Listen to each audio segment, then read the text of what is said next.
For many years now, Russ and Craig have had many wide-ranging conversations with folks from all over the gaming world. This is one of those conversations. D6G, the Lost Chapter.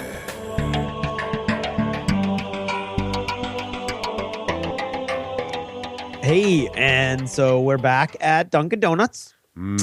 And it's relatively empty again. It is. It is. Because we're alone again. Large coffee, extra cream, please. Yeah, don't rub it in, man. I'm doing this diet thing that Karen's doing, and I said I'd do it with her, and I'm dying. Is this the Neanderthal diet?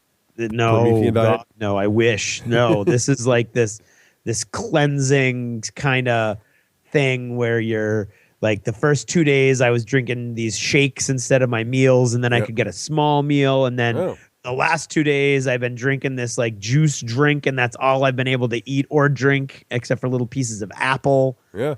I would like nothing more right now than for us to really be in Dunkin' Donuts and me really being mowing down a Boston cream. There you go.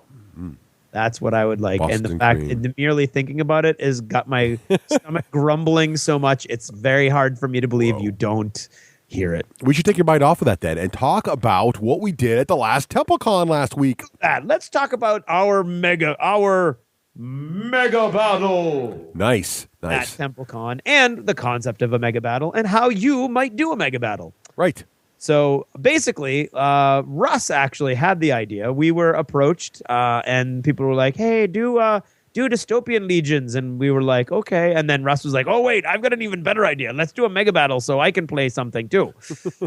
And so we did this mega battle. And what we mean when we say mega battle in this context is not just a big battle, but we mean a battle where you're tying in two compatible or forced compatible game systems so that you kind of have two different scales going at the same time, right? Yes, or multiple gaming tables affecting each other. So that's true too. It's something we started back when we I know other places did it too, but early in the DACA store days, we thought we were trying to think of an event that would get gamers in that wasn't competitive, because tournaments are easy and fun, and everybody loves them. I shouldn't say easy; there's a lot of work, but tournaments are fun. But that's for your competitive players. What about something that's just fun to do for the guys who like to collect the crazy models or the off-the-wall stuff? And so we said, well, let's make this mega battle and have multiple tables with armies fighting on them, all a global battle between two major forces that are somehow allied together. And maybe if a guy shoots a big long-range gun on this table, could it land on that table? Oh, and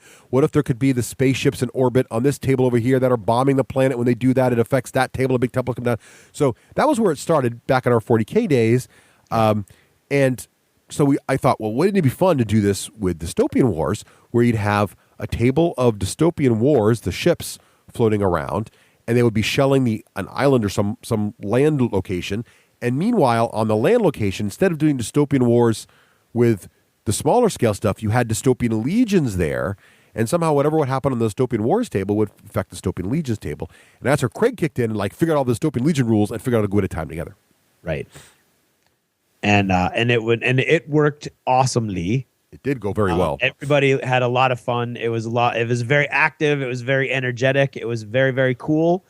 And so what we wanted was two tables going at once, both of which would sort of showcase their own game. Mm-hmm. So what we wanted to have was four major factions, basically the quote unquote starter factions that the game started with early on, which are right now the only factions available in Dystopian Legions. So we keyed those to their Dystopian Wars counterpart. And I really wanted this. I've had this cool idea with bridges. I love rivers, bridges, and railroads. I don't know why. That's what I like on my gaming tables. It's a thing. And it is a thing. And so I've always wanted to do this, a gaming table that would be reminiscent to me of Saving Private Ryan. That's what I wanted. I wanted to have some sort of big river in the middle and ruined cities on either side and a big bridge. And so I started to put together the pieces that I already owned, and we started getting pieces that we would need to kind of pull it all together. And I had this whole plan for this one bridge that we got on eBay that was going to be in the middle. It was going to be great. And the whole fight was going to be about this one bridge. And then Neil at Spartan Games said, "Oh, by the way, you want the bridge from the rule book? Because I can send you that." And I was like, "Oh, that would be cool." So he sent us that. And unfortunately, it's enormous. It's 18 inches long. So that would have really taken up a huge chunk of the board if the central canal was 18 inches wide. So I had to say, "Sorry, we're not going to be able to use it." And he said, "Oh, hey, no big deal. We can make it whatever size you want. Tell us exactly what size." So I was like, "Oh, cool." So we measured the other bridge, and we had them make another bridge exactly the same length. And so we had two bridges going across a big canal, and we agonized over what to do. And then, of course, when we laid it out, we were like, holy crap, a foot is still a big chunk of the board to be gone and not be able to play on. So we started agonizing over how to work the middle of the board. So then the canal ended up with the GW grass mat on it, which looked awesome. And then a river down the middle of that. So there clearly this was some sort of canal that was running at low water or something. But you had grassland in the middle that people could models could move over and stuff. But at the same time, you still had that canal feeling. And then I had all these buildings that I had built that weren't destroyed and a bunch of buildings that I had that were destroyed. So we basically built around that canal a cityscape of buildings, both whole and destroyed, and craters. And that was the basic overall the overall table for the Dystopian Legions. In Dystopian Wars, the table was going to revolve around a small island that could feasibly hold this little city that we had built on the other table. Mm-hmm. Exactly. And so what happened was the Dystopian Wars table is we had the four fleets and corners with some terrain in the middle, and then the island was in the center, and the idea being that there would be some kind of way, and we'll get into the rules in a second, for the ships to shell the island in the center and affect the main table, and also deliver reinforcements to the island and affect the main table. But the overall battle was going to be determined by what happened on the Dystopian Legions table. So the main game was the Dystopian Legions table. Dystopian Wars was purely a support adventure. Right. Right. So tell us what the Dystopian Wars table looked like with what they had. And yeah, so we had the four factions. So we had Britannia, and basically what we did for each of the factions was they had one of their battleships. They had basically the starter box, pretty much, right? We had the battleships, 2 bombers, 8 frigates. So it was the starter minus 1 frigate. Yep, and then the 3 cruisers each side. So pretty good little force there. And then you had Britannia, then you had Empire of the Blazing Sun, Japan, and then we had the FSA, the Federated States of America, the U.S., and then finally we had the Prussians. Right. And it was great because we had the players that played were awesome on the Dystopian Wars table. They all but one had played before, so they were great at getting the rules down, and they kind of absorbed it real quickly. And we decided that not everything should be able to affect the center table. So it had to be either what they call in Dystopian Wars a primary gun, which is typically one of the bigger turrets. So those are the guns that are designed to bombard from miles away, right? So your battleship primary turrets, and all but Japan has those kind of guns also on their cruisers, so they could shell the center table as well. We also decided to let rockets affect it as well, because that would help Japan get their rockets there. So you can have rockets attacks, primary gun attacks, and then bombers, either the bigger bombers or small flights of bombers, tiny flyer bombers, could also bomb the center island as well. So those are things that get there. And then each fleet also, in addition to the normal boats they had, was assigned 4 transports from the Dystopian Wars transports line, painted up to match their fleets. And these transports then would be to deliver reinforcements to the main table as well. So if they get the transports to the island, then the faction they came from would get actual reinforcements to their army as well. And then Craig had set up so that each side had their own little reinforcements there also, right? Yep. Go ahead. Well, are you all set? Oh, that was pretty much it. I'll talk about the rules in a bit, but that was basically how the board was set up. Yep. And on the Dystopian Legion side, we did the same with corners, but we lengthened them towards the middle of the long edges, so people had enough room for all their forces. And Spartan has been helping us a lot with the Dystopian Legion stuff, and actually sent us enough stuff so that each force had the starter box plus 2 infantry boxes, actually 3 infantry boxes, plus the upgrades, the elite upgrades that came out in Wave 3, plus the Wave 2 characters, plus the Wave 2 cavalry and or armor. So everybody had either bikes, so the Empire of the Blazing Sun had their giant steam bikes that are like jet awesome. bikes, but they are on steam. And the FSA had their tread bikes, and the Britannians and Prussians had their little mini tanks. And then everybody was running around with their elite troops and their basic line troops, and everybody had 3 characters from wave 1 and wave 2. So that's a lot. So there's a lot. Basically, everybody had their 3 officers. They had 2 line infantry units starting on the board, and then a 3rd line infantry unit. And these were mostly maxed size line infantry units. So they were like 9 or 10 guys each, or 8 in this for this Blazing Sun, because that's their max. 1 was off board as a reinforcement. Then their the elite unit, so the big giant steam terminators for the Prussians, and the jump pack guys for the Britannians and everybody else, and then the support units, or the tanks, or the bikes. So everybody had a lot of different stuff to play with. We had multiple people playing each force, and they were coming in from the corners. What they wanted to do was, you got a victory point at the end of or at the beginning of every activation that a unit was already on, the only unit on a bridge. Or I got these 2 really cool TARDIS models, nice. Clear resin TARDIS models. That are hollow, and basically what you do is you put a little flickering candle in them, and you actually I had to build a base to make that work, but I built a base for each of them to hold the little flickering candle, and then painted them up so that it just the center pieces are flickering, and those were 2 like power nodes or something. So if a unit started their activation touching those, they got a victory point each turn, and the bridge, they got a victory point each turn, and they got a victory point for having a unit in an enemy deployment, or in an enemy quadrants, that was 1 victory point if they were either of the adjacent quadrants, and 2 victory points if it was across the board from you, and 1 victory point for taking out an enemy unit. So there was a lot of victory points available, most of which didn't actually get earned. But we were just going to add them up, and then when time ran out, the winner had the most points, basically, right? Exactly. So, and that would allow us running the mega battle to control how long it lasted. Exactly. Rather than say 6 turns or 100 victory points. Right. When you do your mega battle like this, first of all, you've got to keep in mind that it's for fun. It's not for competition. Right. So you have to have an atmosphere where it's fun and relaxed. And the second thing is, you have no idea. Everybody could suddenly key in and be going, hell's all guns blazing, hell's bells, whatever. Or they could be slowly grinding along and thinking about every last thing. And so you don't know how long it's going to last. You want to have some sort of way to end it, but you want to have a way that it ends. And whenever it ends, you know who the winner is. Right. And the other thing about mega battles that's tricky is that, you got to know, are the people coming to your mega battle, are they all going to know the game well? Like when we used to do the 40K mega battles, everybody coming had played 40K before. We weren't using it to teach people. But in this case, we're in a situation where it's sort of a walk up and play along with us, whether you know the game or not. So, and also because there's going to be a lot of people and a lot going on, you might have to adjust the rules. And we did tweak the rules slightly in both games to make them work better in this environment. So for Dystopian Wars, what we did was basically just ripped out a couple of sections. We decided no boarding and no ramming, basically, just keep it simple. So we yanked all that out.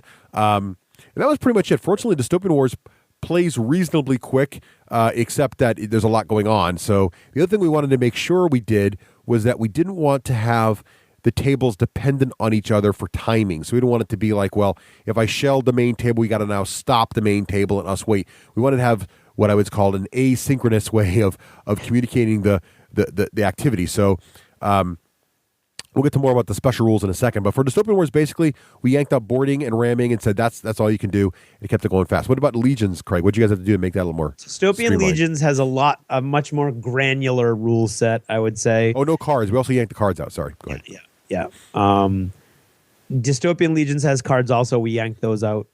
It has a much more ambitious card mechanic because you can actually craft your deck dependent upon what units you have. So we got rid of the cards completely. There is a very restrictive command and control element to Dystopian Legions that we got rid of completely. that can feel very restrictive when you're trying to do things and you don't have an officer nearby, or the officer is with somebody else or whatever. But that was basically it. We sort of streamlined everything by getting rid of the cards and getting rid of the command and control, the command points, and the limitations on unit activations. And also this sped it up enormously. Dystopian Legions has this thing where you actually have to figure out your order of activation at the beginning of each turn. So you have to puzzle over, well, who's going to want to go? We figured, the chaos of a naval bombardment, everybody's going to be going randomly. Nobody knows what's going on. So we had everybody shuffle their activation cards, and they activated their units completely randomly, which is going to drive competitive players crazy if they think they're entering your event as a competitive event, but is something that players who are in it for the fun and the wackiness can just roll with the punches. Right. And you definitely got to keep track of the fun and the wackiness factor. You do. Because and you have to constantly, it's also about managing expectations, as we say from time to time, and you have to make sure that everybody knows that it's fun and wacky and not. Well, especially if you're planning a really cool attack and you've got high point model. Let's say you got a high point ninja sneaking into the enemy and he's almost there and it's all planned out. And all of a sudden, through no fault of your own, a shell comes over from the Dystopian Wars tables and kills your best ninja. Yeah. Not a shell, an entire naval bombardment goes off course and just randomly falls on your ninja and kills him. Which is hilarious if you're just there for the fun. So let's talk about how that worked. So what we did to get this going on was our friend Jeremy the Sherpa does a great job getting really cool stuff made for us. And so he made up some fantastic 10 cards. He did. And these cards are basically look just like the 10 cards you see at a restaurant. And on the top of each 10 card, there was a cool logo representing each faction. So the Britannia faction, the flag, Blazing Sun, right? And then on the bottom half, there was either an icon of lots of bombs falling or an icon of troops walking around. Yep. And basically what happened is whenever something happens successfully on the Dystopian Wars table, like, for example, someone rolls a really good attack against the island, they're going to take the appropriate tent card and bring it over and give it to the person who's getting bombed. Now, basically, how it worked was the island itself on the Dystopian Wars table is divided into 4 quadrants. Each quadrant corresponded to a quadrant on the Dystopian War Legions table, matching that. And each fleet in the Dystopian Wars fleet was in the same quadrant that the invading force in the Dystopian Legions face, i.e. that if the left quadrant was full of Britannia on the Dystopian Legions table, the same left quadrant on the Dystopian Wars had Dystopian Britannia fleet in it. So their closest quadrant on the island was their home quadrant. And then what they could do is they could try to shoot either their rockets or their primary guns or bombers at different quadrants of the island to try to land them there. So if they shot at the third quadrant on the island, let's say it's Britannia shooting and the third quadrant was, I don't remember, FSA, for example, then they would say, I'm going to shoot in the third quadrant, and depending on how far away the quadrant was would change their success number. So if they're shooting in the quadrant nearest them, it's a 4+ to hit. One quadrant away was a 5+ to hit, and the farthest quadrant away was a 6. So they'd roll all the dice for their guns just like they're shooting on the ship, and every success they got would count against that quadrant, and we would divide the total successes by 4. So if you got less than 4 hits, it was too light of a shelling, and it didn't hurt anybody. Every full 4 you got would hurt the bad guys. So if you got 8 hits, that's 2 full effects. If you got 12 hits, that would be 3 full effects, or 4 full effects, excuse me, and it would, or 3 full effects, right? It would go up and up. And we had some, and so it was great because the more 6s they rolled, if they got a really, really great hit, it'd be a devastating effect. If they got barely hit, it would do a little bit of damage. So if a person got like a really nice hit, they take the card, they go over to Craig's table, who's running the Legion's table, and give it to that guy in that quadrant and say, okay, look, Britain's got some incoming shells, and then what would happen, Craig? Well, what would happen is we would ask that they would tell us what the impact of it or the intensity of it was. Right. And again, Spartan Games really came through for us. They said that, they've got their laser cutter that they just got and they really want to try it out. So they challenged us to come up with an idea for a template that would be interesting and differently shaped. And so I did, basically, it's like a 4-leaf clover template that looks a lot like the Warhammer 40,000. What's it called? Apotheosis? Armageddon. What is it? I can't remember. Damn, that's bad. Neither of us know. That big giant version of the game that they play that has big, huge templates. It looks like a 4-leaf clover to those of you who don't know what I'm talking about. Although what I did was I designed it so that it looks like 4 cogs or 4 wheels interlocking with a 5th wheel in the middle. And so what you have are basically 5 3-inch blast markers that are all on one template that all look like these cool wheels all cogging together. And there were numbers 1 and 2 in the middle, 3, 4, 5, and 6 around the edges. So we would say if you got a barrage landing and it was your team who landed it, you first had to choose an officer from your side and pick a target unit in the quadrant that got hit that was visible from the unit from the officer you'd chosen. That officer then had to make a command test, which is 3 red dice in Dystopian Legions. Red dice work like the dice in all of the normal Spartan games. So a 6 counts as 2 successes and a reroll. So you had to get 2 successes on 3 dice. If you did it, you the barrage landed on that unit. So you get to place the template to maximize, but the numbers have to be pointing towards the guy who spotted it. Mm-hmm. And then you have to roll a die because it's still going to scatter at least a little bit. And if you roll a 1 or a 2, it sticks. 3, 4, 5, or 6, it's going to go in the direction of that particular lobe of the 4-leaf clover. Mm-hmm. Then you roll 1 die, and that's how many inches it goes. So it still could completely deviate off and not hit anything.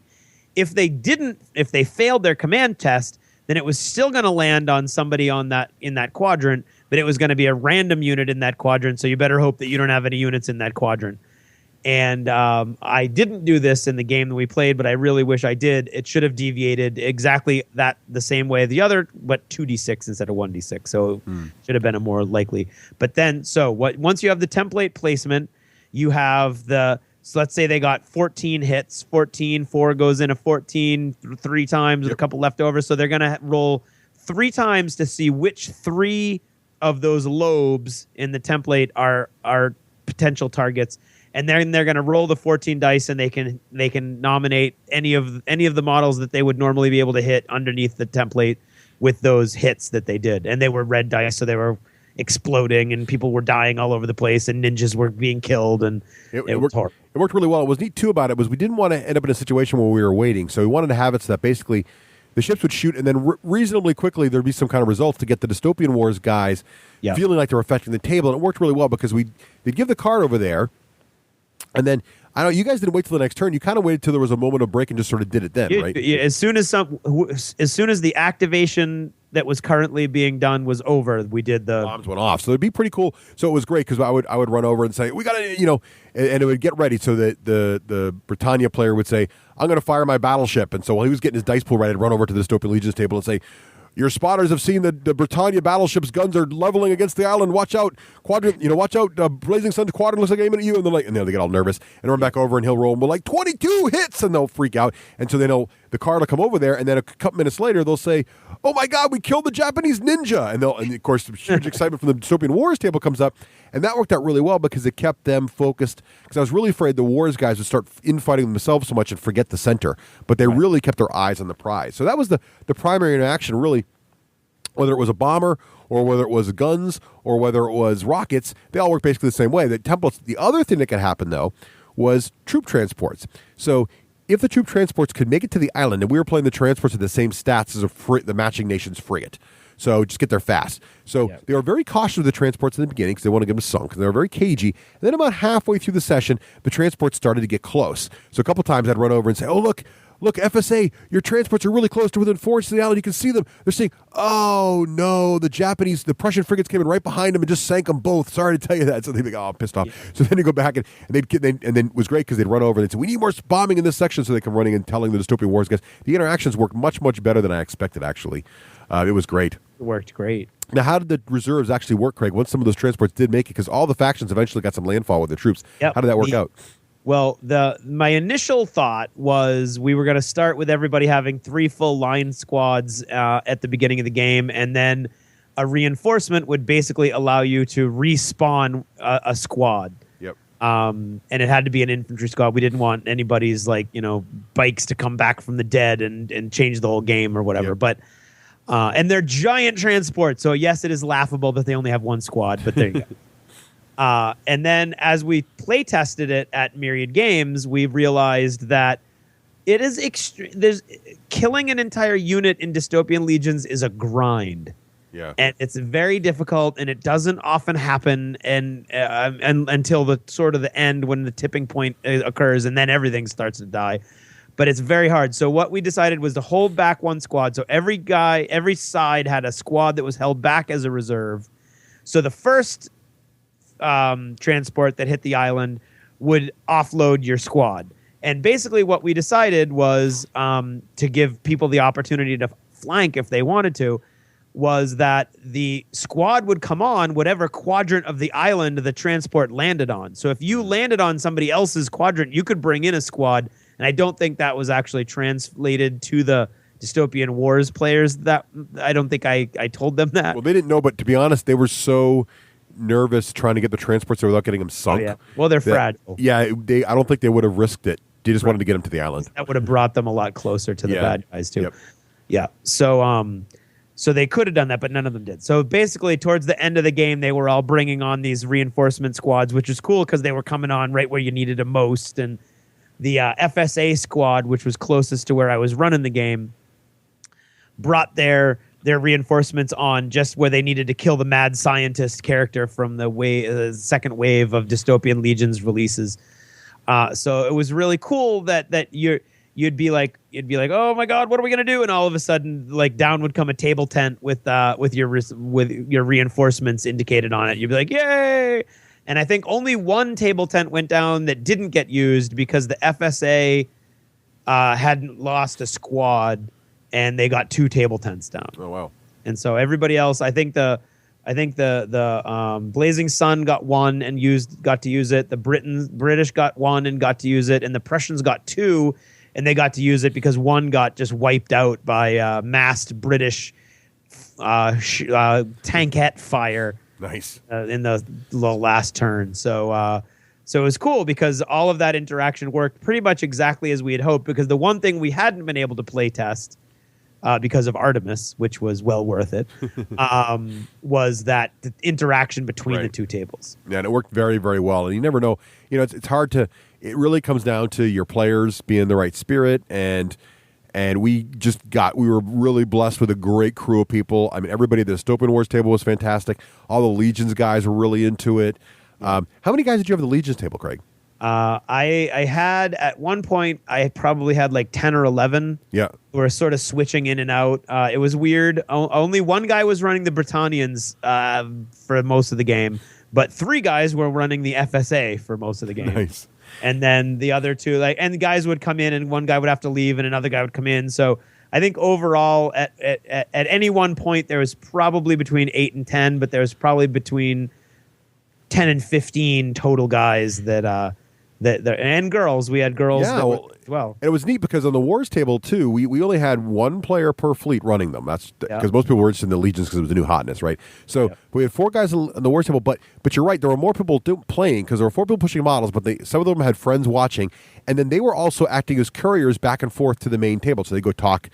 People would immediately form allies or affinities for certain factions and be like, okay, the Prussians over on the Legions table are asking for, could you get more bombs on the map and shoot quadrant 3, please? That'd be really helpful. So they're getting information. I'd be saying, well, where do you want to shoot? I already know. We already know what we're doing. So, oh, great. So the communication was fast and furious, actually, and a lot of people were having fun just watching it all work. And I was really, really pleased with how into it everybody got, and how really pretty well the whole thing worked. There was a lot of room for a goof up, and it actually worked really well. Yeah, it really was.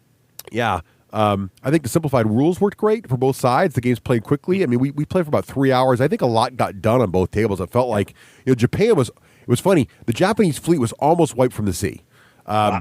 They really went at it toe to toe. They got their troops down. They got a lot of shelling in, but they also got hammered because they were sacrificing boats left and right. And by the end, they were down to just a few boats. They really taken a pounding.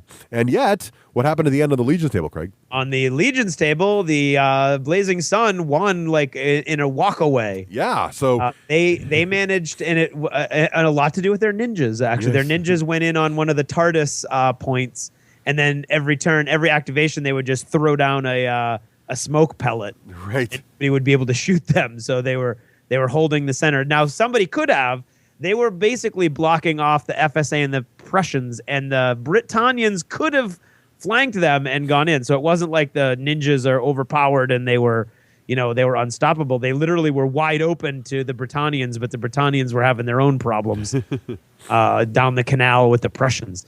So the Blazing Sun guys, and there was an awesome battle on the Spartan Games bridge where the Native Americans and trappers of the FSA were in a massive pitched battle in the middle of the bridge for several turns with an entire infantry squad of the Blazing Suns and this creepy character they have that has like giant Wolverine claws. And it's awesome. And it was cool too because the Prussian player once said to me, hey, I want to bomb somebody in the bridge, and I said, well, you don't just shoot in the quadrant, and the commanders on that table will tell where your shells go, because basically the fluff is they're radioing to the ship saying shoot here. And it worked great. And I was happy to tell him later that like one of his shells did indeed kill a unit on a bridge. He was like, don't worry, they got some guys on the bridge. Well, that was funny because the bridge that was separating or connecting the FSA and the Blazing Sun was like this big pitched battle. And the bridge that was my favorite bridge, which was the modeling bridge, the diorama bridge that we got from eBay, which actually had a big crumbled middle, and I built two metal bridge repairs, track rail things so tanks could go over it and stuff. And that was like literally one guy would bring a squad on, and then that would get wiped out to the point where it had to run away, and then the other guy would have a squad on it, but then that would get wiped out to the point where it had to run away. Not wiping it out literally, but because that's really hard to do, as I said earlier. But just like there was a firefight on that bridge and a close combat fight on the other bridge, and they both worked really well. It was really cool. And it was awesome. And a couple times Prussia got some really heavy, because Prussia's battleship throws a lot of dice. And so they got one, and the quote of the evening was from the Prussian player's friend there, who after a 22-point hit, he yelled, "From Prussia with love," which I thought was awesome. But it was great because there was some really cool tactical moves from Dystopian Wars player, because after watching the Prussian battleship really shell, all the players were having their battleships primary weapons fire at the island, because it was great. And finally, the Britannia guy looked over at the Prussian guys like, that's it. Their battleships had gotten kind of close together, but they're focusing on it. Finally, for one turn, he didn't fire at the island. He fired his entire battleship's arsenal at the Prussian battleship. And he raked it for like a double critical, taking it down 4 hull points. Yeah. And that's the only time he shot. That's all it took, because it reduced all their guns by 4. Right. And that was enough to take them from, really high-strength hits on the island to barely doing anything. And it really took Prussia's ability to shell the island right out of the game. So it was neat to see that during the play, they were really thinking about, where can I direct my fire to better help the land battle? So which is exactly what we wanted. It was really what we were hoping for. So it worked really, really well. I was really pleased with it. It was fun to watch the tactics. And it's nice to see when the rules come together to actually make the sort of the metagame tactics you're hoping people are thinking about actually work. So it was really great fun. Yeah. Yeah, and the key is with these. The key is simplified, streamlined, fun, fast. That's the key to a mega battle like this. Exactly. And before we run out of time, we wanted to kind of Craig had a good idea here of giving you some suggestions of other game systems that would make a great linked mega battle. So what were some of the ones you were thinking of, Craig? Well, you could do sci-fi with 40K or any other sci-fi war game, and match that with, of course, Battlefleet Gothic if you've got that. But Firestorm Armada or Mongoose's A Call to Arms, or what's the other one that everybody always talks about that I can't remember, where you make your own ships. And but what you could do too, Craig, now that you mention that, you could easily play the Star Wars miniature game with the new Fantasy Flight X-Wing game. You could. That would be great fun, right? To have guys like maybe they're inside of a space station and the ships are fighting outside and all kinds of straight. That'd be fun. Yeah, you could totally do that and have like people be able to shoot at the station so that it has different effects. Right, and the key is, using the Spartan games obviously was easier because all of their mechanics are very similar. Mm-hmm. So it meshed very easily. But any of these you could do. You're just going to have to put a little more time and effort into figuring out how they shoot at the island and what effects those shots will have. Yep. A great matchup, I think, would be a really cool matchup would be World War II, whether you're playing with bolt action or, my God, there's a million different rule sets for World War II minigaming. You could, and it's not scale specific, so you could easily do it with Flames of War, and then tie that to Mongoose's awesome Victory at Sea rule set, which is basically their A Call to Arms rules in a naval setting. So it's got all the same kind of very cool rules, and damage degrades the vehicle. Really, really cool, awesome fleet engagement rules. Both the ACTA, the A Call to Arms, which of course is now Starfleet. Right. and Noble Armada, which is their own IP, versus the Victory at Sea, which is ships, but still the same awesome kind of interaction is possible. And then you could easily also do it with any fantasy-based war game. Matched with Uncharted Seas would be the easiest one to do it with, but you could do it with Man of War if you're, like a necro gamer, or you could find it out there somewhere. So there's really all these different ways to tie multiple tables together in a mega battle that is fun and fluffy and fast and just a really cool way. Like Russ said, it sort of works the way you think it should work in your head. Yeah. If you can make it work, and the thing is just practice it and have fun and it's a great thing to do. And, even if you don't want to mess with the scales, like, oh, I need to have a ship version over here and a land version over there, whatever. You can even do, our original mega battles for 40K were all 40K, just the tables could interact. A lot of those games, like 40K is a great example where the basilisks and other ranged weapons really should shoot farther than a table's distance. Well, why not let that happen? So have two games going on and say your basilisk can actually shell 2 tables away and let the range be up to 20 feet and measure with actual 20-foot tape measures. We've done that kind of nonsense. Get the Forge World Titans on there that are kind of broken and unbalanced in a tournament. But what the heck? Have fun with them on a mega battle, or... Well, we also did stuff where if you could get off your enemy's deployment edge, you could go on to the next guy's board. Right. And we'd have different objectives that all work together. Yep. Like we had one where we had predefined turrets in the table that could shell any table, and then if you could take them out, you'd stop the shelling, and there'd be like one main objective table where everything mattered, and there'd be satellite tables, all the same game, same scale, that have different impacts on the main table. Maybe there's a deflector shield, so one table, you had to take the power generator down to drop the deflector shield so that now hand-to-hand combat troops could make it in the center. And this could easily go on with more War Machines the same scale, now with all the Colossals and everything. You can do the same thing with War Machine. Any of these games, if you really think about it long enough, I'm sure you can come up with some great ideas for interlocking tables with big objectives to take out. Like think of the Kador guns from the Gale Force 9 sets would be great for this kind of thing. All kinds of crazy stuff you could do. So really, if you got enough friends in a game group that have enough miniatures for this kind of stuff, hey, think about ways you can make it all lock together and have a really fun mega battle with maybe 6 or 7 of your friends at long. You'll be surprised how much fun it is. And just having fun and watching the stories unfold. Yeah, absolutely. I mean, it's just a blast. It is fun. I had as much fun running that thing as I would ever had playing. That was just so much fun. We had a great group of. Well, they were always fun running them too at DACA. It always was. We knew it was going to be a hit. And thank you again to everyone at TempleCon who came and played and took time out. If you hadn't shown up, it wouldn't have been as fun. And also being in the right spirit for the event. You definitely came with the right attitude, and it was a blast to run it. And I hope you guys had as much fun playing it as we did running it. Yep, absolutely. And with that note, we got to get out of here. The Dunks guy is giving us the steak. Well, he's mad at me because I'm not eating anything. Yeah. He's looking like this. Did that guy just have chicken stock for dinner? Is that all he had? He looks pretty thin. I wish I had chicken stock. I'd kill a chicken for some chicken stock. I dream of chicken stock. I ate a rock and I liked it. Right.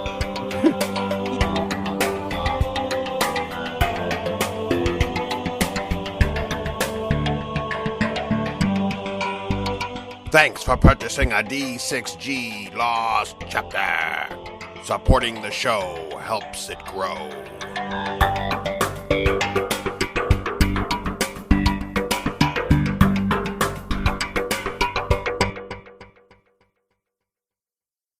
Hey everyone, we failed to mention this in the episode, but we did take lots of pictures of the event, including that crazy template that Craig talked about, and pictures of the island and the Dystopian Wars and all that other stuff. The best place to go see it is go to our Facebook page at facebook.com/ actually, if you just put facebook.the d6generation.com, it'll take you right there. Go to the pictures section and click on the photo album called D6G Dystopian Wars Legions Event TempleCon 2013. Long, but should be easy to remember, sort of. And if you go there, you can check it all out. And you don't have to be a Facebook user to actually see the pictures. Thanks for listening.